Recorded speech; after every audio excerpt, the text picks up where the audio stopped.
And now, your First Alert 5 weather. And it has been a very busy day here at News 5. I'm going to give you the very latest as many folks alarmed by that smoke plume billowing up right over the Rampart Range. This is known as the Sunny Glen Fire. Broke out this afternoon at about 2:30. And even though we're not under red flag warnings, very dry grass this time of the year until that great green up occurs. And that means any spark that occurs, any sign of fire, once that grass catches, it can spread very, very quickly. Right now in this area, seeing sustained winds out of the east-southeast. That means it's moving off to the northwest at about 10 to 15, gusts around 28. The very latest on the fire lines show that acreage at about 10 and no sign or no indication of a containment around those fire lines just yet. Here's a look at the current wind gust speeds here in the Pikes Peak region. There's the sensor I'm pulling from, which is a little bit east-southeast of the fire. Woodland Park also relatively light with some stronger southerly winds a little closer to the interstate. Some of those spots right now seeing gusts around 20 to 25 miles per hour. Overall, once we get past sunset, we'll continue to see some light winds. So not a big concern for any fast moving wind speeds for about the next 12 to 18 hours. But by tomorrow afternoon, wind speeds are expected to ramp back up.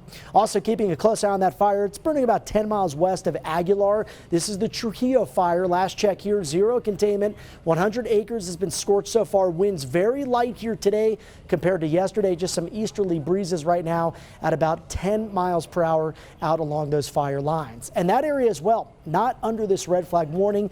This is mainly for the eastern counties. It does include eastern parts of Los Animas County, but well east of I-25.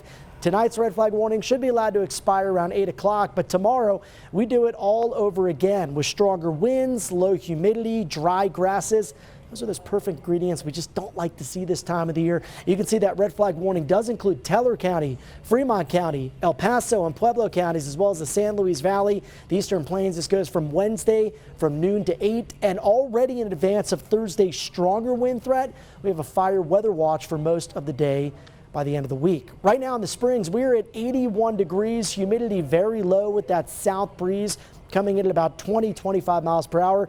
Check out Pueblo up into the upper 80s, and it looks like that has at least tied a record for the day. Here's the latest cam view in Woodland Park, 75. That's where some of that smoke from that fire burning just outside the city limits there, right along Rampart Range Road. Now we are tracking some changes, some potential moisture, some good changes, I should say, as this area of low pressure eventually makes it to Colorado late this week. But before we get there, we are expecting more wind. And here's what we could see. This gives you an idea where you see the darker greens, maybe around 1/4 to 1/2 inch in parts of central and northern Colorado. Probably the most beneficial moisture will be out across the mountain areas. So for the rest of tonight, the strongest southerly breezes will be out across the eastern plains. Then as we make our way into Wednesday, notice how the wind speeds begin to ramp up. And tomorrow they shift more out of the west and southwest. And then by Thursday, that's when we get that really good push of wind, and they'll really be cranking. Could see some gusts around 40 to 45 in the Pikes Peak region, and the potential for some gusts up over 50 down across the southern mountains, mountain valleys. Overnight lows tonight, they will be mild with all this wind mixing the air. 47 in the Springs, 49 Canyon City, 44 in Pueblo. Highs tomorrow even hotter than what we saw today. 92 for La Junta, Lamar, 89 expected in Pueblo, 86 in Canyon City.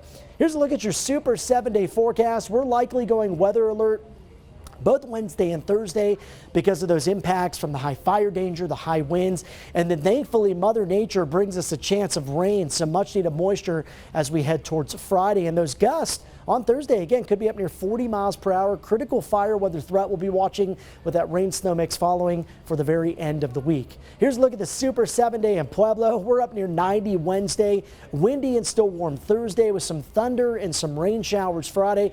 Looks like it'll clear out pretty quickly early Saturday morning, so the weekend should be nice and mild here throughout southern Colorado. 80s giving way to 70s in Canyon City. High fire danger Wednesday and Thursday with some rain moving in by Friday. And for Woodland Park, we've got a rain snow mix by Friday, but the wind, the warmth, the low humidity, a cause for concern with high fire danger for at least the next couple of days.